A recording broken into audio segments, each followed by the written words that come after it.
Welcome to the Scale with Pros podcast with your host, myself, Cody Barton, the number one place to be if you want to build a business beyond yourself. And for all the resources we talk about in the show, make sure to head over to scalewithpros.com. All right, and so today I have actually one of my really good friends and amazing business owner, Luke Hessler here from Ace Branding, the digital PR agency. Me and Luke go back, 10 plus years from my initial introduction into the entrepreneurship world, which is around network marketing. That's where, Luke and I actually met. And, excited to have him on. And, Luke, dude, thanks for coming on the Scale with Pros podcast today. Yeah, excited to be here. Thanks for having me. Yeah, totally. It's gonna be a lot of fun. So, obviously, I just mentioned, your company, a little bit about what you do, but can you just give, a quick 60, 90 seconds of, what the heck does that mean? Someone's like digital PR agency. Like, what is that? Like, what do you guys focus on? Who do you help? And, where's the business at today? Like, what's kind of team size, rev, and, then we'll dive in here. Yeah, absolutely. So kind of like our mission is to serve those who serve others by amplifying the voice of impact-driven thought leaders, entrepreneurs, and businesses through digital PR. And so the verticals that we focus on in digital PR are press, so getting featured in publications like Forbes, USA Today, NASDAQ, etc. Podcast tours, so helping our clients become guests on top 10% podcasts in their niche. We organize tours around that, and then TV appearances as well. And so those are the three primary verticals that we do. Business size right now, we have about 8 team members. We'll do right around probably $1.2 million a year in annual revenue, looking to scale that relatively quickly over the next 3 to 5 years. I've learned a lot from you actually about how to scale operational stuff. It's not my strong suit, but I know it's yours. And so that's been great to learn from you in that way. And that's a little bit about me. Dude, awesome. Well, I'm excited to have, the conversation here, around, okay, getting to that stage, where the business is at today. Because it's only 7% of businesses in America actually get to over $1 million a year in revenue. So it's like there is a significant amount that don't actually, accomplish that. And so, one of the first questions I'd have for you, Luke, is, what do you think it is that, is a difference maker from, doing a couple 100,000 a year to getting to over that $1 million a year hump? Like, what would you say that, a couple of those key things that you saw that had to happen to be able to accomplish that? Yeah, that's a really good question. And I have some good experience with this because this is actually my third agency that I've started. And so I've had 2 other ones. One was Invigorate. Another one was called MLM Branding. And both of those agencies, I actually was able to scale to $1 million pretty quickly, like within 12 to 24 months. But I wasn't able ever to get over that hump. And so what I've learned and what I've done differently this time is the first couple agencies were built primarily on the back of my personal brand and my personal network. And so over the years, starting within network marketing while we were there, I've been able to build a pretty good network of entrepreneurs, thought leaders, various people like that are in my target demographic. And so I was able to use my personal network to be able to go and acquire customers and go and do that. However, what I've learned is that if you really want to scale, for me at least, above $1 million, you have to create some sort of duplicatable customer acquisition program that isn't 100% reliant on you. And so that is the biggest thing that we've been able to crack now, is that we have that system in place where we can get customers in a consistent, profitable way that is repeatable and predictable. And that took me a while to be able to go and figure that out. But I think that's the one little key that we've been able to figure out. That's the difference between this agency and all the other ones, and why I do believe we'll be able to scale this to 10 million plus versus the other ones. I think the ceiling really was at that $1 million mark. I think also in what you said, it's like getting that channel of, how you get your business and getting it in a predictable way. And I think, to your point too, it's like, for anyone listening, you only can get so far with your own organic reach and your own organic relationships, which those are great. And those are usually the easiest sales to make because there's already trust. There's all of that's already there. But, that network eventually runs out. And so, it's creating that predictable mechanism to get new customers in the door in a predictable, profitable way. And so what was that path that you ended up taking? For someone else that's listening and they're like, I've exhausted my warm network and I'm only doing so much business and obviously there's lots of, acquisition channels for getting clients or getting customers for whatever the type of business is. But, what did you go down the path of, attacking to create that and why did you take that path? Yeah, that's a really good question. So For me, we've went through the path of cold outbound. And so specifically we do DMs through LinkedIn. That's been the strategy that we've gone and found is be effective. And then through those DMs, we basically gauge interest. We have, kind of like a lead magnet in offer, right, to be able to gauge interest. And then that sets up a 2-call close. The first call is a discovery call where we just kind of get to know the person, understand their problems, their challenges, build trust with them. And then that sets up the actual closing call, which is the secondary call, which is a much longer call, like 45 minutes to an hour. First call is usually only about 15 minutes to be able to go and actually sell the client on that. Some things that I have learned is that the biggest difference between me going to my warm market versus doing cold market, which is what we're doing now, is that it's that variable of trust that's there, right? Like my warm market, your warm market, if you're watching this, like those people know you and they trust you. And so really all it is just, can you help them overcome the problem that's there? And if they believe that, you're going to move forward with it. But with the cold market, even if you have, I guess, social proof and credibility that you've done it before, if they don't have that complete trust in you that you really are a good person, that you're going to take care of them, especially because you're, for us, we're high ticket, right? Like our lowest offer is about $1,000 a month, 12-month contract. So it's a 12 grand offer. And so when you're trying to sell a cold market, that there has to be a lot of trust that's there. And if they don't have that trust, it's not going to go and move forward. And so I think that variable of figuring out how to create trust quickly is something that is a big hurdle and something that we've been able to overcome now with our new strategies. That's kind of allowed us to go out there and scale. And so for me, the reason, again, I went this route was primarily because this is how I've done selling my whole career. Like I've only had this business for about 2 years now, but I've been an entrepreneur like you, for well over a decade. And, going back to the network marketing times when we were in that, how it was all built was through, 3-way calls and, kind of like home events and things like this. And so it was like a lot of one-on-one selling. And so I knew that, that's what I knew. I don't understand ads. I've still to this day never ran Facebook ads, never any type of ads. And so I didn't go that route because frankly, I was unaware of it. But I feel like I had a competitive advantage when it came to one-on-one selling. And so I was like, if I can just figure out a channel to be able to predictably grow that, then we can move. And to me, it was just came down to like the logic of a numbers game, right? It really made sense to me from a logical perspective where it's like, all right, if I send out 1,000 messages, somebody's going to be interested in this thing. And so even if I'm not that good, I can, as Jim Rohn would say, make up in numbers what I lack in skill, essentially, right? And then as you do the numbers more and more, your skill gets better. And so then that conversion rate increases and increases and increases. And so I think that there isn't necessarily a right or wrong channel to be able to go and do it. I think if you're watching this and you're wondering what is the way for me, think about what you feel most confident in. Like, what's your competitive advantage at? Where are you a little bit better than the average person? And I think you double down on those strengths. And it's also for us, we found that focusing on that one channel and really dialing it in and focusing on doing more of one thing rather than, trying to open up all these other channels while we're doing this has also been really effective. In the past, I got one thing working and then I immediately went to try and do another channel. And then the channel that was working stopped working as well, right? And I think it's much better just to focus on one thing and dial that in, and you can really see some good results. At least we have from that. Dude, there's so much to unpack from everything that you shared, and I think, and I just have this pain in my heart from the lessons I've learned on that too, of like, and I think sometimes it's like people just don't like communicate this out there, but like, because people are like, oh, you need to do all these forms of marketing. You need to do paid ads. You need to be posting free stuff on your, socials. You need to be doing cold outreach. You need to be having a referral campaign. You need to be, it's like, there's so many different ways that you can market and get customers. And I definitely have gone down that path too of like, thinking, okay, well, we have this one kind of working, so let's launch like 2 or 3 other channels so that get more leads and more opportunities, and then all of them end up sucking.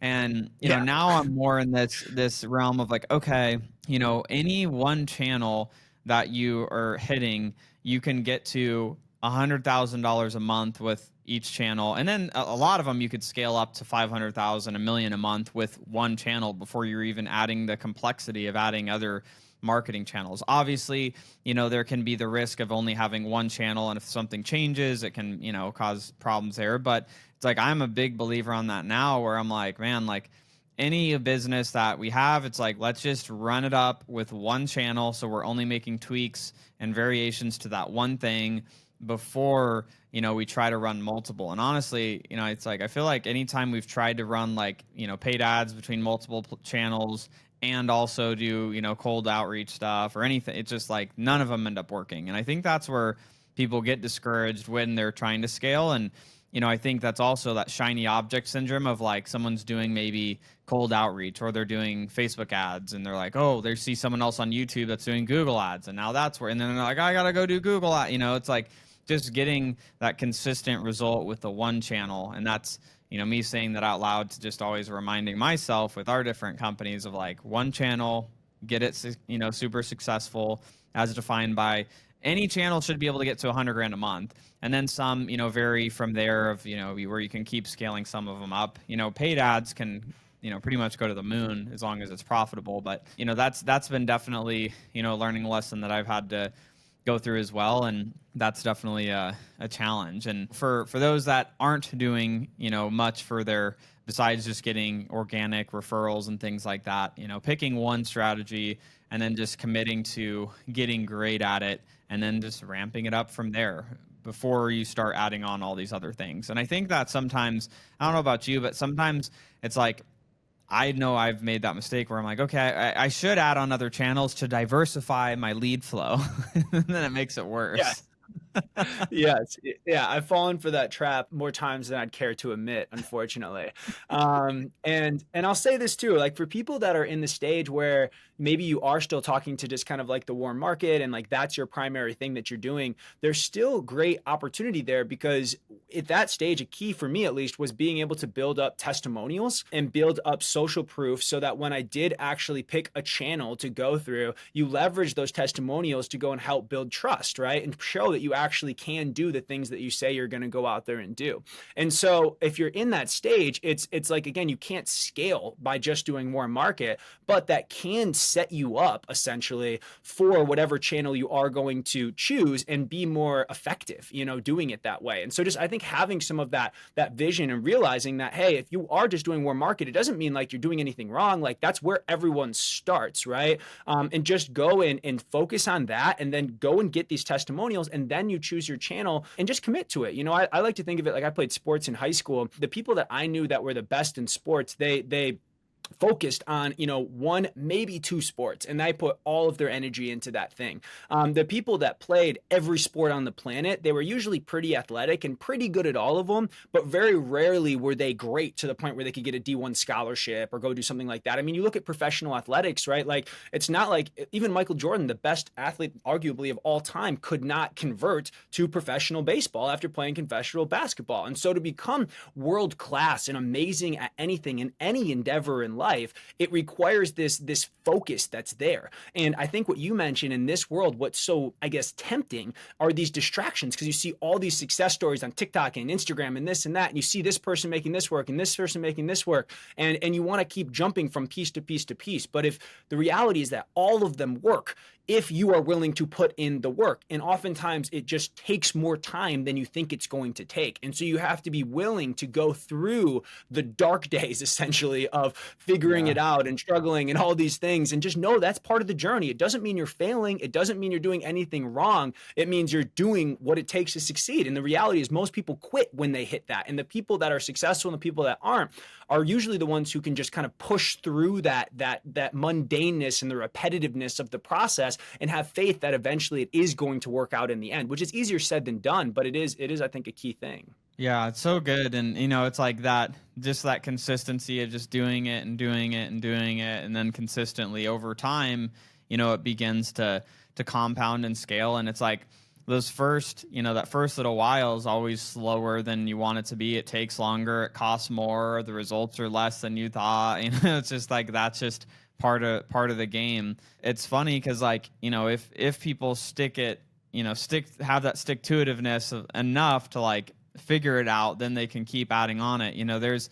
I have a newer friend over the last couple of years. I've been growing this friendship with a guy's name's Brandon, and He's out on the East Coast actually, but he has a roofing, siding, and windows company. And a couple years ago, he was doing just over like 10 million a year, and like now, like he just had his first like $3 million month, and like he's just on a cruise past 30 million next year for sure. And I'm just like, we were talking about just like what changed, and he's like, we just do the same. We're doing just much of the same fundamentals that we were doing when we were doing a couple $100,000 a month. Then we got it to $1 million a month, and he's like, all we've done now is like add on a couple marketing channels, but at a couple $1 million a month you can do that because it's Right. you got to start adding other channels to acquire the customers at that scale. But it's funny because I think, even I know myself, I'm like, oh, maybe there's something else that I'm missing, and it's like most of the time it's not. It's just doing more of the same and just getting better at the same thing.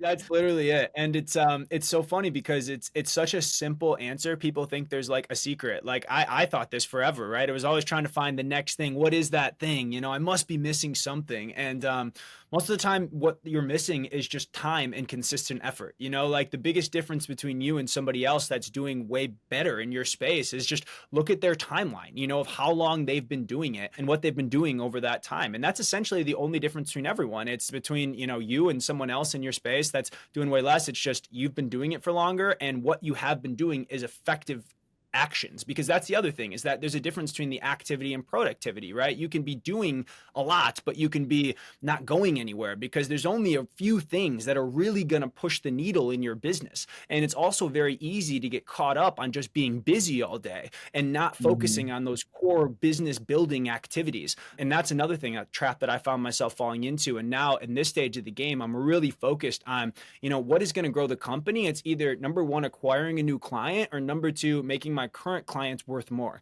And that's it. And any activity that is not one of those two things is not going to help me get my goal. And so optimizing the schedule around those outcomes and those outputs has also been really, really helpful. And it took me too long to learn that, but it's important. Dude, that's great. And so I want to ask you this, because do you do anything with like your calendar management on like, bucketing the things that you're doing, as far as like, is this like a sales or marketing activity or finance or operations or anything like that? I actually just started doing this like within the last couple months, I would say, because I read this book. It's actually right here, Buy Back Your Time by Dan Martell. Oh yeah, Dan Martell. Yeah. Yeah. And he talks about kind of like stacking your weeks and stuff. And so I've done that over the last like 2 months, and my productivity has gone through the roof, because frankly, like, again, like the mindset it takes to be in the marketing seat, and then in the sales seat, and then in the operations, and then in the finance seat, are totally different. And having to like bounce back and forth between all of them is really difficult, versus if I just wake up in a day and I'm like, this is my marketing, this is my sales day, or whatever that may go out there and be,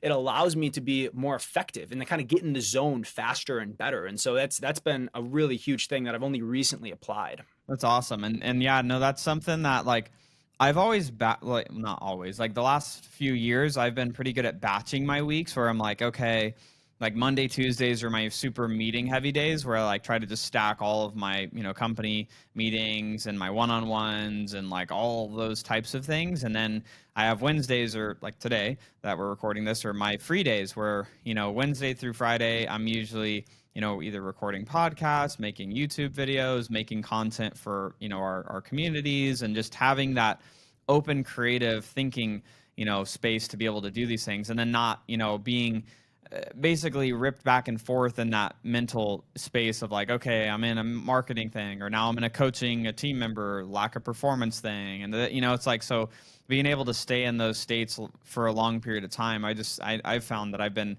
even more productive. The thing I started doing, and this is, I don't know, maybe for a couple months now, was like I've been batching this stuff for years, but now I actually changed to, on top of batching, I've now add my calendar into, it's a marketing, a sales, an operations, or a finance activity. And then there's like personal stuff and things outside, right? And they're all color coded. And so now what I've been using that more for is like, okay, am I doing a marketing, a sales, an ops, or a finance thing?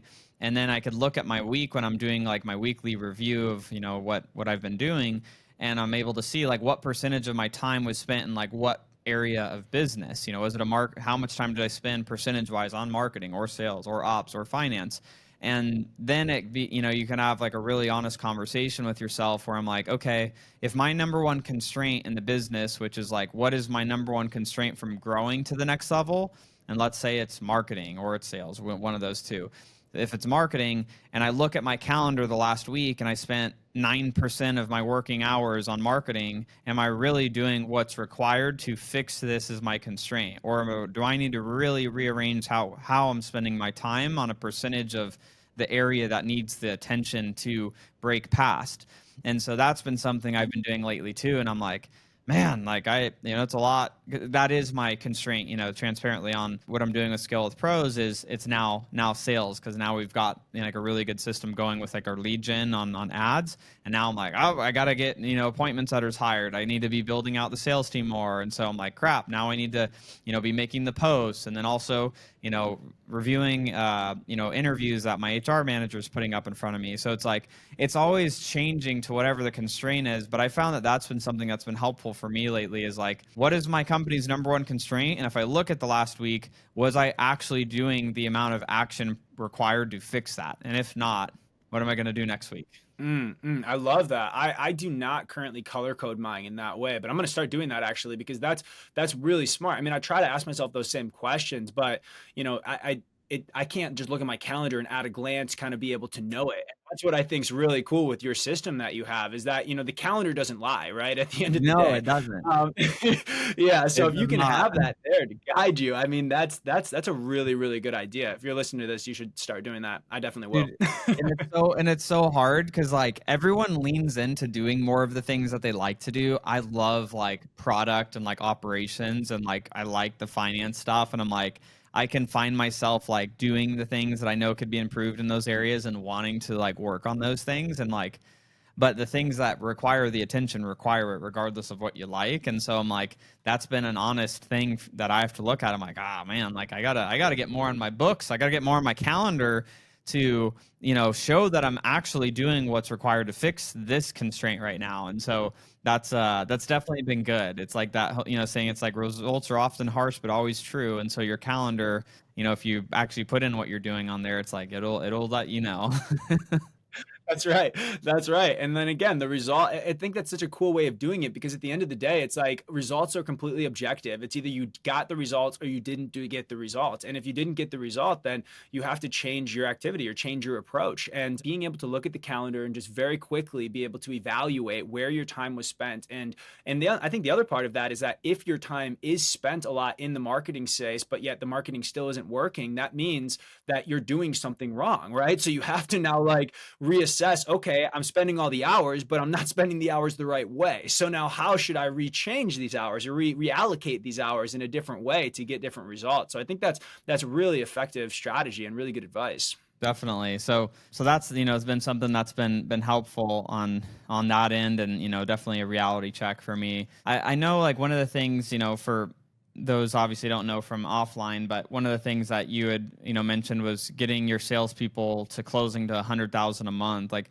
talk me through that. Like, what's that? Because it sounds like that's kind of the next biggest constraint that you're working through right now, or what's kind of going on there for your agency. Yeah, exactly. That's it. We've figured out a great like lead generation strategy that is giving us leads at a very, very affordable price relative to, our ticket size. Now I'm really just trying to be able to teach my salespeople to close at a relatively similar rate to myself as when I was doing it. And of course, I'm never going to expect them to have the exact same closing rate that I have, because I'm the CEO of the company. I believe in it more than everyone. I probably have more credibility than they do, more experience, various things like that, but I'm like, if I can get someone to do at least like 70% of what I was able to go out there and do, then I think that's an amazing thing. And so now for me, it's just being able to create again, a duplicatable system where if I can get someone who is a high quality sales individual, they know what they're doing, and they are willing to be teachable and coachable, to be able to get that person from, nothing starting to the point where they're building a book of business and they're closing an average of 100,000 per month. And that's the focus, because that's how we're going to continue to scale to the next level. We have our fulfillment and operations pretty dialed on that front. And so it's really now just getting this sales engine in place. And for me, a lot of that now has been a little bit of a different approach, because in the past I was in the network marketing space, as and when you are, building a team, like, we both had thousands of people within your organization, the way that you lead an organization of thousands of affiliates is a little bit different than the way you're going to lead an organization of two or three like full-time salespeople, and learning like the how to go and build a sales team within like a corporate full-time environment has been a new thing for me. Creating the correct compensations plans to incentivize the right behaviors, the right, training schedules, but not too much training, because I want them to spend most of their time actually closing deals, right? And like all of those various things. So that's kind of what we're leaning into and focusing on right now. Got it. So you have how many salespeople? Two or three? Three. Three. So, and then the goal is getting like each of them to be closing 100,000 a month. Correct. Yeah, that's the goal. So I have one of them right now he's pretty good. It's about every other month. He's at like 100, and then he'll be like at 75 is kind of where it's been. Granted, this guy's been with me for now 6 months. So like onboarding the sales team has been relatively new for us. The other guy has been with us for about 3 months, and this other person we just brought on actually this month. And so they're pretty new in the game. So getting to 100,000 per rep. So what do you think is the thing that's I guess the gap right now for the other reps getting there? And I guess too, that one that's like 1 month will hit 100,000 and then 1 month hits like 75. That's a good question. I think some of it has to do with lead quality, because sometimes you just get a whale that comes in, right? And it's like, it's pretty easy to go and close some of those deals, because again, like we have some clients that will come on at like, 10 grand a month. And for us, the way that we judge, 100,000 a month isn't in cash collected, but it's in total contract value, right? So if somebody closes one deal at 10 grand a month, but it's a 12-month contract, that's 120K for that particular deal in itself. And so what I'm trying to kind of figure out now is, do I crank up the volume of the people that we're currently focused on? Because in the sense, like right now, our lead generation, when people book a discovery call with us, they have to like click a button that says they acknowledge that our minimum price is $1,000 per month, and they hop on the call. And so I'm kind of like playing around with the idea of maybe changing up the marketing. I haven't done this yet, but something I'm going to start testing actually this month,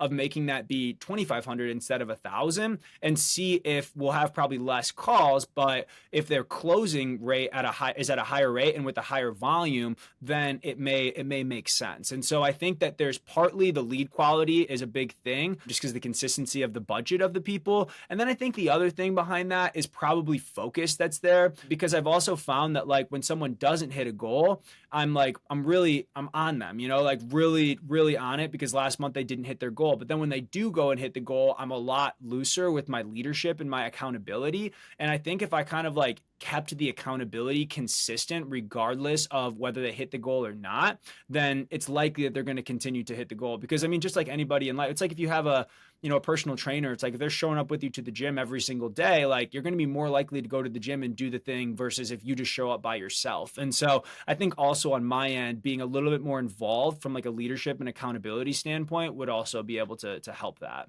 Got it. No, that makes sense. And then it makes sense too, is like those other reps that are like newer, into the onboarding and, as far as like getting up to speed on everything. That's exciting though, because I mean, you have the lead or the marketing mechanism in place of like, okay, we could, just keep turning this thing up to be able to make it happen. So that's interesting though. So, that one rep. So that rep closing 75 to 100,000 in a month, that's in contract value. Correct. Got it. Okay. That makes sense. And then why the target of the 100,000 in contract value per rep per month? Primarily because that's where our commission structure is like set up in a place that if somebody's closing 100,000 per month, then they'd be making about 15 grand a month. And what I've found is that, for good high ticket closers, they need to be making at least like 10 to 15 grand per month. And so I want to have an opportunity where I can feel extremely confident that they can go and do that. And so that's why we hit that number. And also like for me, myself, like when I look at the number of appointments that they had, like, and I look at what my numbers were before them,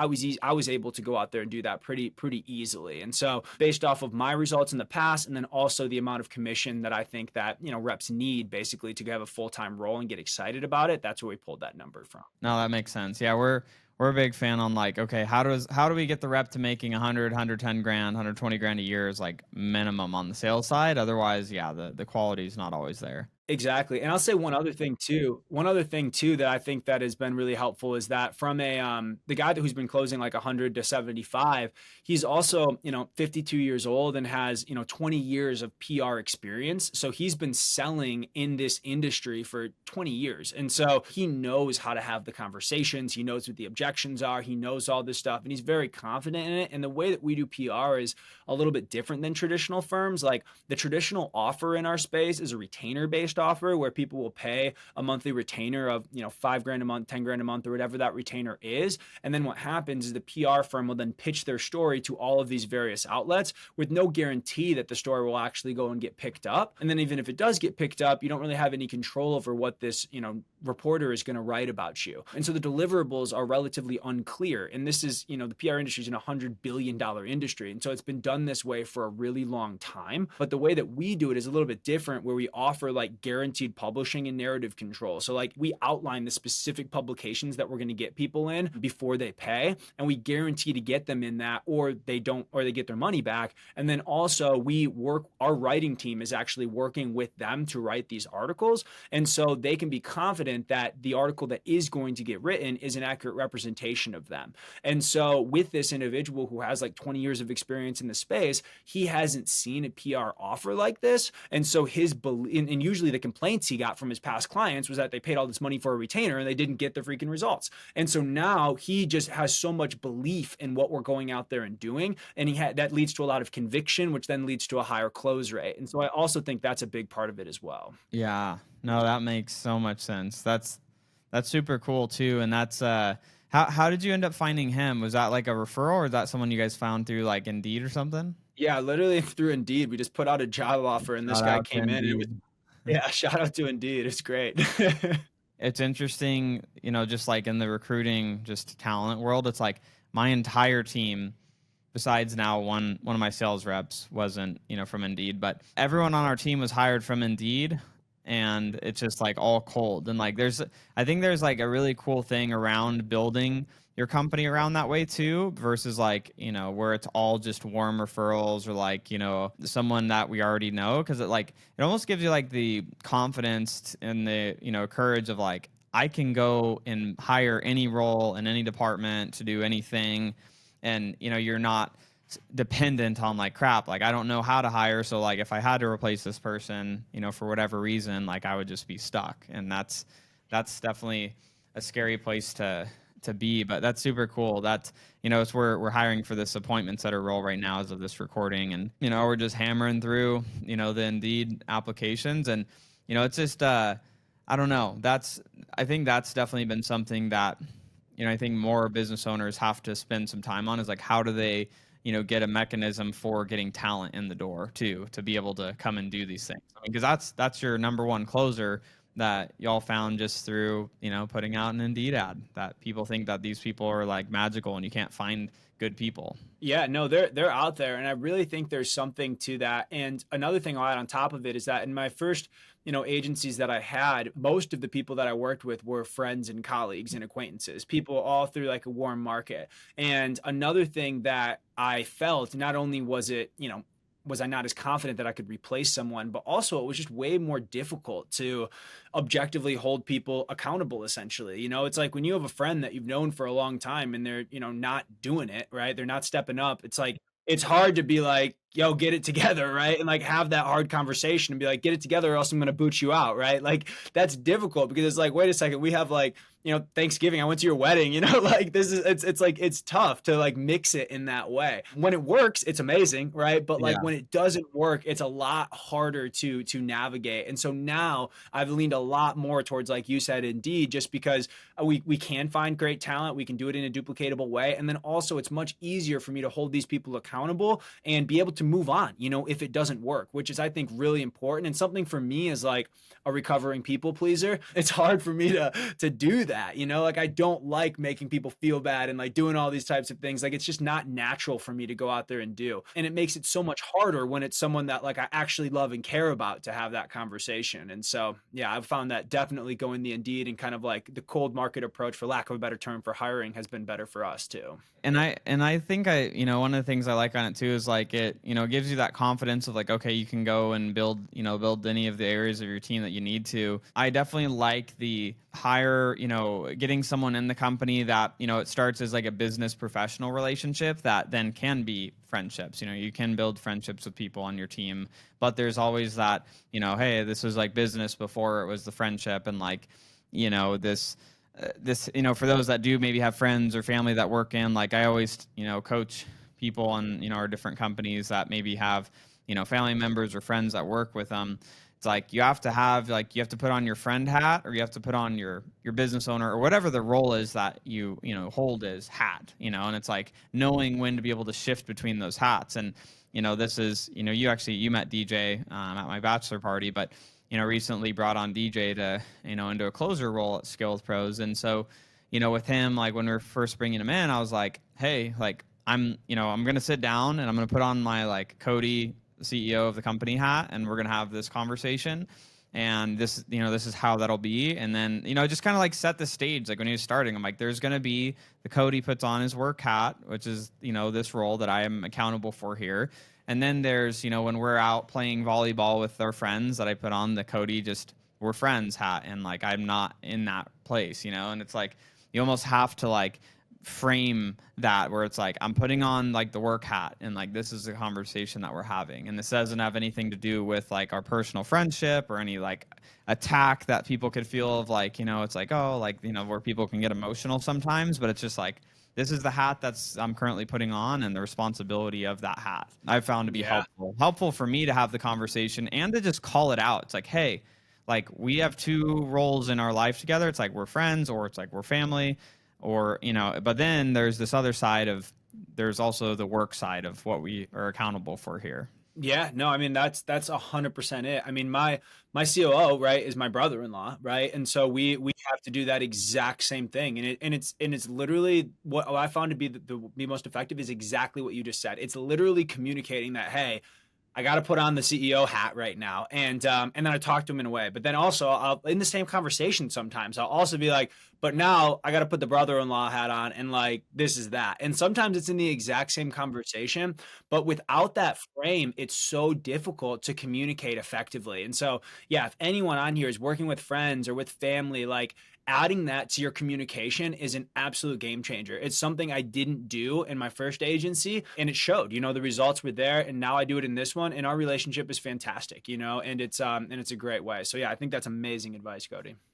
So good. So good. So for the people that are, on this path, they're wanting to scale up, they're trying to get to that, $1 million plus a year in revenue. What would you, if you were, doing a couple $100,000 a year, and wanting to go to $1 million plus a year again, what would you go back and tell yourself to get there faster? Number one would be going and like focusing on one marketing channel, like we discussed a little bit earlier. It would just be dialing in on one thing, but then also kind of taking that a step further is also dialing in like one offer. In the past, like when we had a marketing agency, like I would do like Instagram growth. We'd also help people with account management and then content creation and then like all of these various different things. And it's really difficult to be able to scale from like a fulfillment and operations standpoint when you're trying to be everything to everyone. And specifically within like the digital marketing space, like people want everything, right? They want ads, and then they want content creation, they want management, and then they want PR, right? And it's hard to say no because they're willing to pay for this stuff, right? And especially if you're just at like $100,000 a month, you may need the money, and it's really hard to say no to that. But I think if you can get dialed in and you can create, all right, I'm going to have one offer, I'm going to focus on like one avatar, like one ideal customer profile, and I'm going to focus on one marketing channel, and I'm just going to be the best at these things, these three things. That's the move, like that's the way to go out there and do it. And so how do you decide which one to go with? It's a little bit of a deeper question, but I mean, I think that at the end of the day, it's like number one is you got to think of like, what is profitability on it, right? Like there's probably a couple of these services that you do that are like probably low fulfillment, like operational drag, like it doesn't take a ton of effort to fulfill on them, and relatively high profit margins. That is a really nice offer to be able to go and focus on. And so that's one thing that's there. The second thing to go out there and think about, at least for me, was focusing on reoccurring revenue versus project-based work. This is big in the agency space. For a while, we just would do project. And it's cool because you get, a $50K project or something along those lines, and you see that wire hit and you're like, let's go. But it's feast or famine, the next day it's like, or the next month, month, it's like, where'd all that money go? And now you got to start over again. And now that we're doing like these longer term contracts with people, like every month we start with a base that keeps building on itself. And being able to have that reoccurring revenue as a base has brought so much peace of mind to me. And so I think when choosing that offer, if you can find an offer that again has high profit margin, low operational drag, and can be some sort of a monthly, payment that's there or subscription or something along those lines, I think that is a beautiful, beautiful place to start. And then once you have the offer, then you're going and you got to figure out, okay, who is this offer going to be most attractive to? Like what's the avatar we're going to dial in with? And then after that, I think you find the channel, what marketing channel do you want to focus on? And like those three things and just zeroing in on that is the key. At least it was for us to really kind of take off, I'd say. Yeah, I think that's super, super good because I think, there's definitely people that I'll talk to and it's like, you're asking them about what they're doing and they're like, I'm doing, these 7 different things for my business and, I'm adding other ways to make more revenue. And it's like, you're just adding like more complexity to the thing that you're actually doing. It's like you can do all of those things, but it's like, should you be doing all of those things? And I think the hard part too sometimes is like, okay, well, when people have to go to that place in their head, they're like, is there enough people there that I can actually make enough money with, niching down so much on that one particular offer or that one particular, type of avatar. I think for most people, it's going to be able to work out just fine niching down a bit more, but because, it's like you said, you can't serve everyone. It's too hard and the needs are too different. And, the operationally, like you said, it's a disaster to try to fulfill on. And then you just, end up having people unhappy because you're not doing a good job in any area. That's right. That's exactly right. And I'll tell you, I know this from experience, like it's really hard to say no in the early stages, right? Like someone wants to pay you for something and it's like, it's so hard to say no, I don't want to do, even though you could do the thing, saying no because it's not in that core offer that you're focusing on, that's a muscle in itself. And it's really difficult to say no to revenue when you actually kind of need the revenue. And then like you mentioned, having the belief that there's enough people who will say yes to this other thing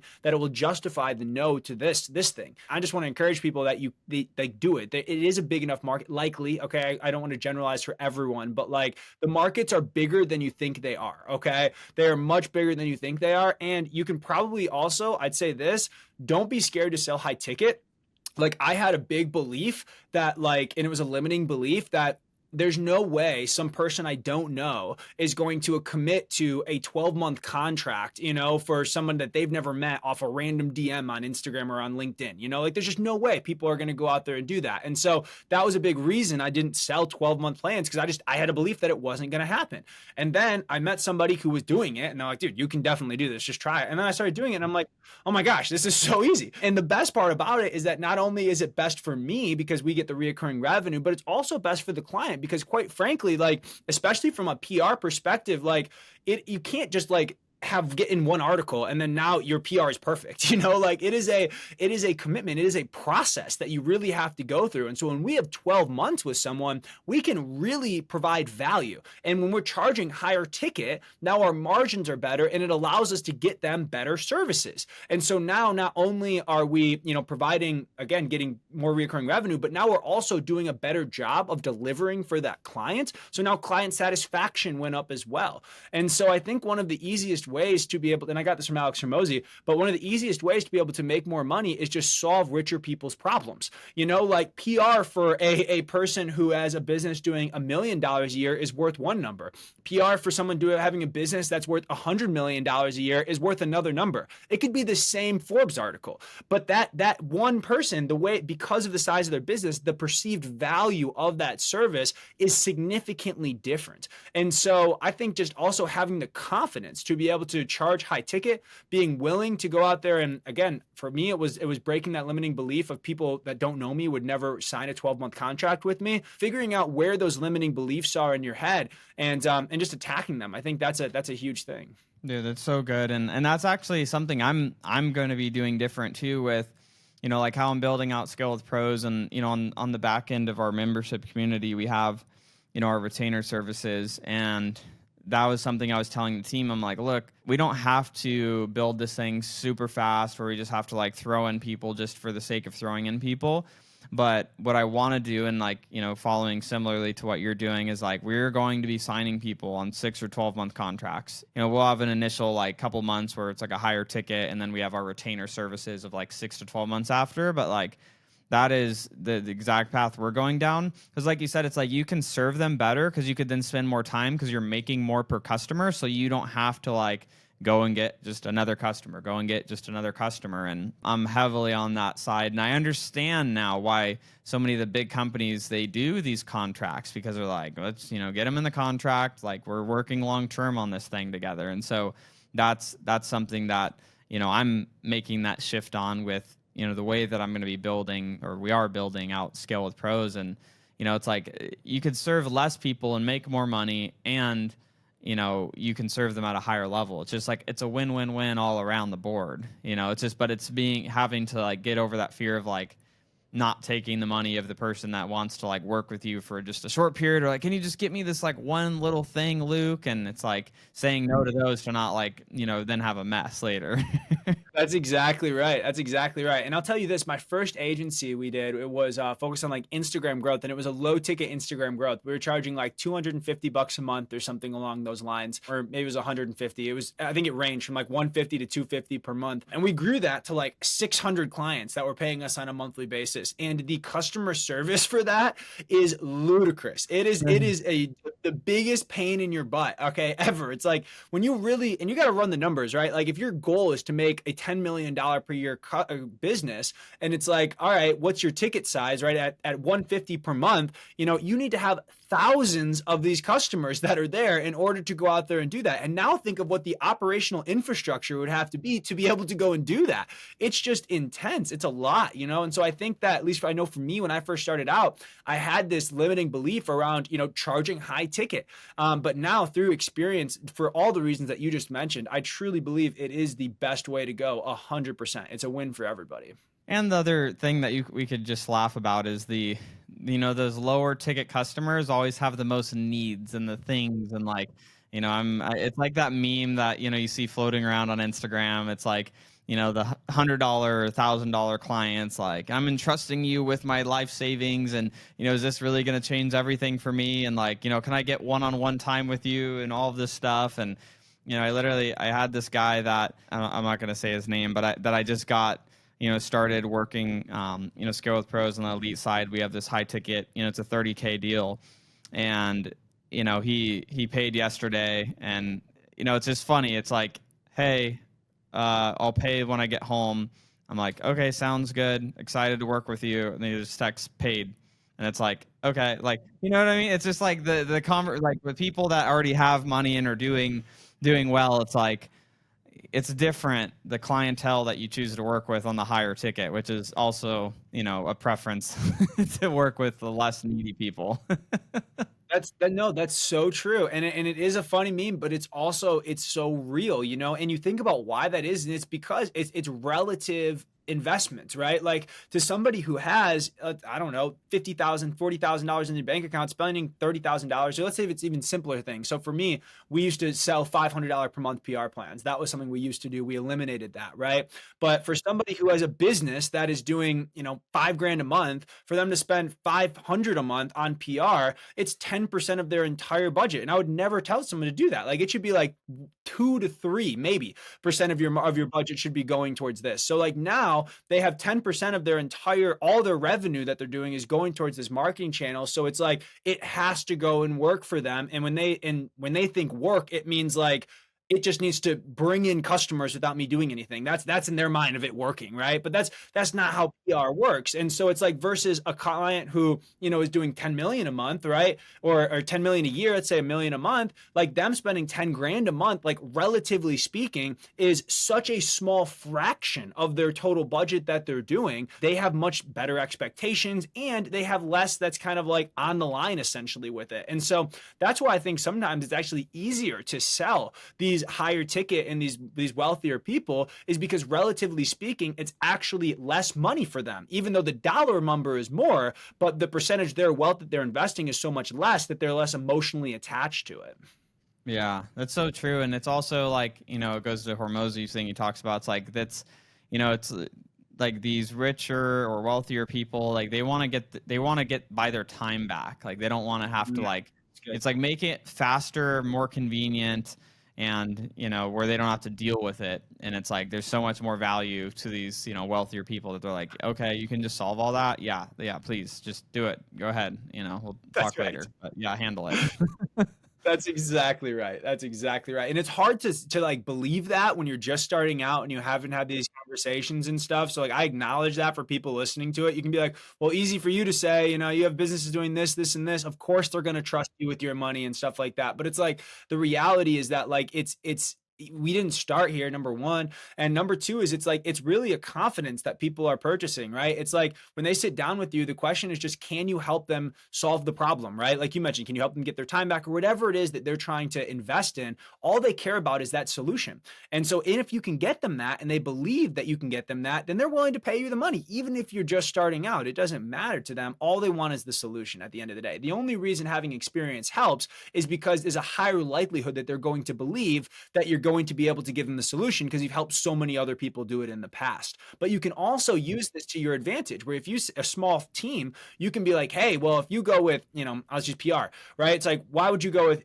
this, me, if you're in one person show versus, a large PR firm? It's like, well, yeah, the large PR firm has worked with so many people, but to them, you're just going to be another number. To me, you're going to be getting my actual time. I'm going to be putting the personalized effort and energy into this. And your success is my success, instead of going with this big firm where you're just going to be another number. And so the point is that you can turn your quote unquote perceived weakness into an actual strength by framing it the correct way to these potential clients that you're talking to or customers. I really like how you shared that too, because I think that can give confidence to people that have smaller businesses.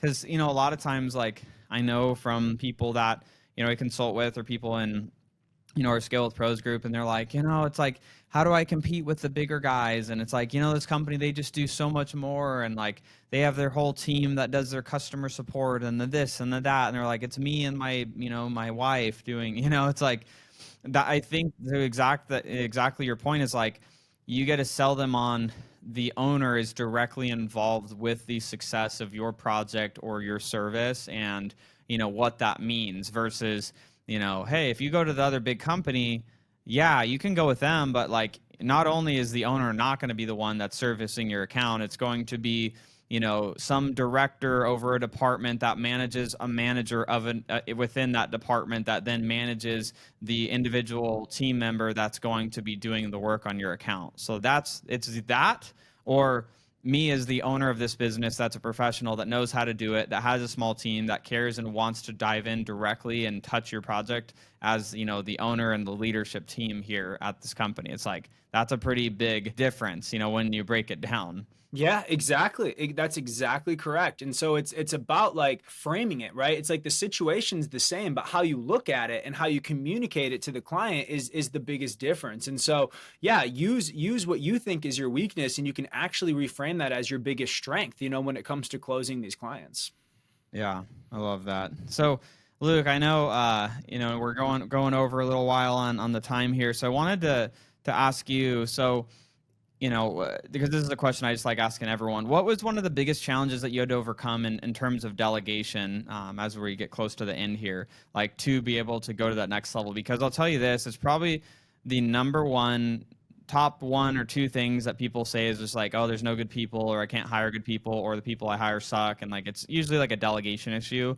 And so I was like asking people like, what was helpful for you to overcome that, to be able to actually have a team doing things and like letting go of the vine and trusting that they're not going to blow up the business, that people think is going to happen. Would be curious on how you overcame that, and any feedback that you'd have for people that are really trying to grow through that right now. Yeah, I mean, Tony Robbins says, when the pain of staying the same outweighs the pain of change, then you change, right? And like that's really what it was for me, because in my first agencies that I started, like I did try to do it all. I didn't want to go and delegate. I didn't want to go and do that because I frankly believe that like no one could do it as well as me. And, I was like, what's my reputation that's on the line? A lot of these people are joining because of their relationship with me. And so it's like they expect to work with me. And so like I got to go and help them. And, and I tried to do that, but you only have, me, I only have so much time in a day. Everyone only has so much time in a day. And at some point, you're going to get spread too thin and you're not going to be able to serve people at the highest capacity. And so, after just frankly failing,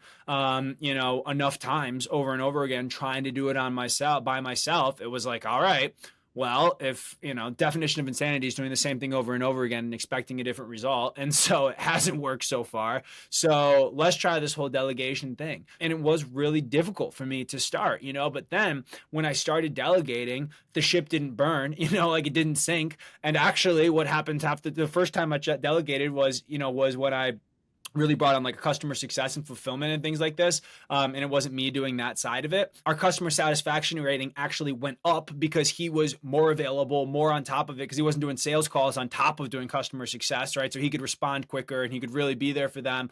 It was like, wow, like, not only did it not sink, but it's actually better than what it was. And so I just realized I was just wrong, and I forget who says, I think it was Mark Twain, he says this quote of like, it's not what you know, or it's not what you don't know that'll hurt you. It's what you know that just ain't so. Right. And so that's what it was. It was this belief that I had that I thought I knew that wasn't true. And once I, hit enough pain points to try something different and experienced what it was like to actually be able to delegate and see the business grow, then it was like, all right, now how do I delegate everything? Right. And like, that's why I'm having this buy back my time book, is now I'm just trying to delegate everything that I can. So it took me a while, too long, frankly, to figure this out. But yeah, it's an important lesson.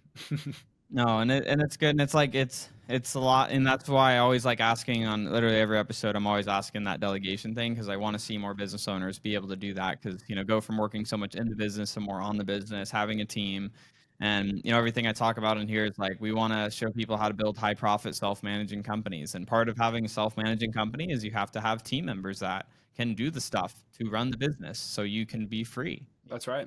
I love that. So as we're wrapping up here, Luke, what types of folks would you want to have reach out to you? I know, you mentioned PR. Who would make the most sense that could potentially be a client, of your company? And, where should they go to find you or follow you, whether it's social medias or website, so we could share with everybody and put it in the show notes? Yeah, absolutely. So for me, first thing would be companies that are doing like $1 million a year or more. I think if you're below $1 million a year, PR probably isn't the right move for you at this point. Get your marketing channels going, get that things rocking and rolling and moving. If you are above $1 million a year and you're looking to go out there and scale your marketing channels, that's where PR is going to be really helpful. It's going to be there to be able to help you improve your conversion rates. It's really great for follow-up tools and helping you build and establish authority within your niche as like an industry expert. Those are the types of people that we're looking for. So if you're someone that wants to be like a thought leader, so for example, if you're a consultant or if you're a coach or if you're a speaker or if you're an author, those are all great individuals where it's like, it's amazing for you to say how great you are, but we call that's biased media, right? Your website, your social media, all of that stuff. It's biased media. It's you talking about you. But if you want to take it to the next level, having that third-party credibility or unbiased media talking about who you are and the success you've had and the impact you've made,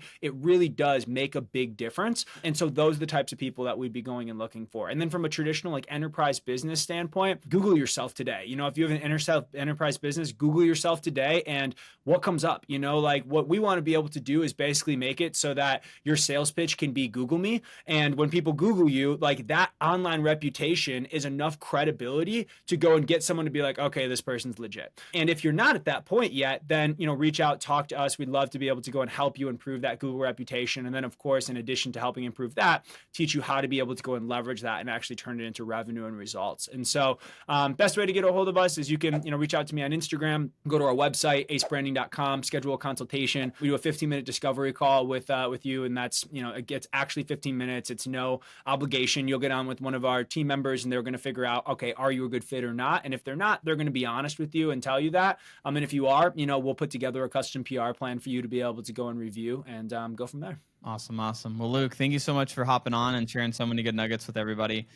With that being said, everybody, we'll see you in the next episode.